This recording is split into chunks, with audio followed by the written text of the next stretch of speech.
So here I want to share with us something small that I want us to look at. How to find good, how do we help uh, individuals, how do we produce value to the society and empower people to live a good life. Uh, we may want to start a business, but what would be the aim of that business? We may want to start a service, but what is the aim of that service? Now, I know in Kenya we are over 30 millions, maybe something like 40 million, if I was to put it correctly, 40 million Kenyans. And all these 40 million Kenyans and more that are being born today need a better life. They all are born so that they would live a better life. But if you look at our society today and zone out, you will find that majority of people are not living their expected life. Based on the institutions, on the promises that have been given, things like schools, from those institutions, churches, the government, and all its bodies, all these have promised us to live a good life. But if then you look at it, people are still not happy, or there is no happiness, because a lot of people are still struggling. There are things, and especially after COVID, there has been a challenge. Some people were left off or were released from jobs, they lost their jobs, and so they had to adapt into a new form of life.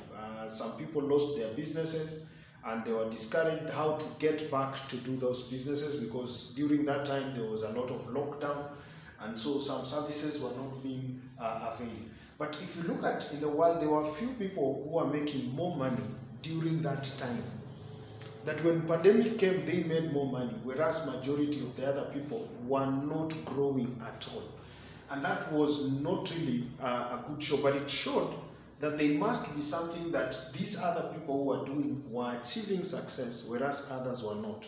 Now, in history, we've not been allowed to be, it's like the world has always separated a few to operate with certain patterns in terms of them being successful, being able to acquire more. It is said that 1% of the world of the population owns 3/4 or owns 99% of the wealth, and 99% of the population only owns 1% of the wealth in the world.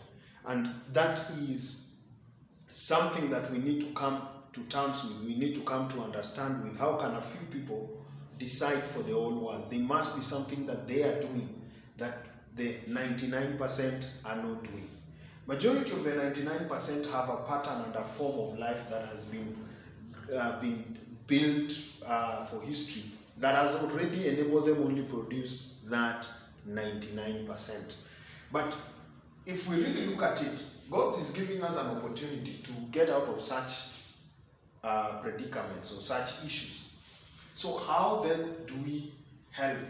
Now, on the board here, I was writing a few things as discussing in my mind. I was like, how do I then provide a service that, one, will benefit and empower all Kenyans to be able to see that all this is going to add value, not only to them, but also to the people around them.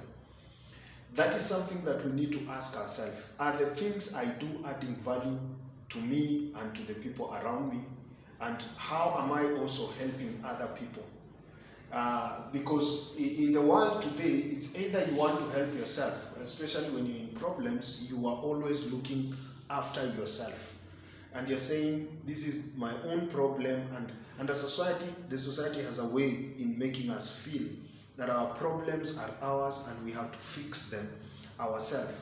It's not bad. But what if that problem is all around us? Because what affects you may affect another person. Most of these problems are created by one individual, and it escalates and multiplies to other people. Because it is a perception. It's something that would come, maybe somebody says, things are becoming hard. Somebody agrees with him, and he keeps saying that, and other people follow suit. And in the process, all of them find themselves sharing the same problem. Look at the lifestyle of people. You will see that there are people who say, this is how we live, this is what we do, and how we live. And you will see majority of them looking at that and saying, this is where I can make success. But then later you ask yourself, separate yourself from that crowd and ask yourself, separate yourself and look at it. Are you really successful?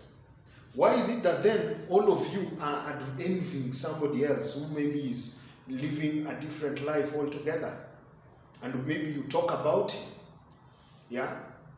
Have you thought about your life? Have you thought about the patterns that it is producing? Every day, if you go with a certain mindset, or the way you think about certain things is what you end up producing. So if you think that you are able to produce more, then it is possible for you to produce, but that will come about when we shift our mind.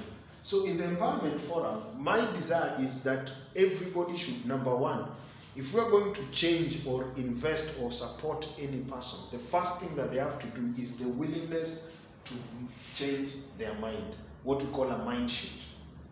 You must be willing to change your mind from what you're thinking is working, and in actual sense, it doesn't work. It is said that if you're thinking over something, insanity is that you're thinking of repeatedly the same thing or doing the same thing and expecting different results, and then those results don't come. Life shouldn't be something that we are depressed or hard to live. It is something that you impose in your mind and hence forces you end up finding yourself struggling. Rather, one of the things that you need to have is you need to have peace of mind. Because if you are somebody who worries a lot, when you are having a lot of worry, there is nothing you're going to change. There is nothing you're going to add. Rather, you're going to escalate more of the problems.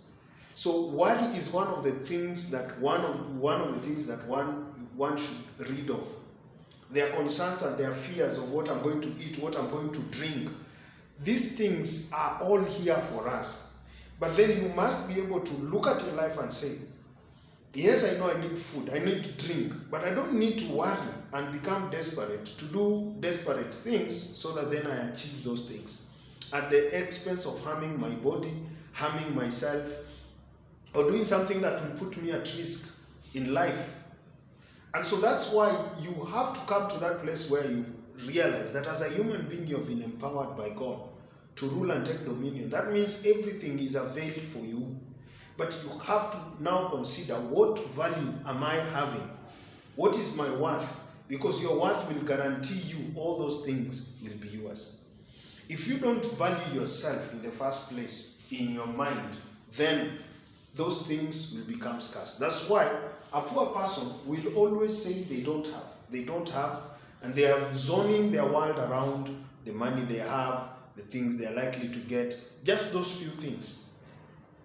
So you must come to that place where you ask yourself, am I really walking or fulfilling the things that I feel I can fulfill?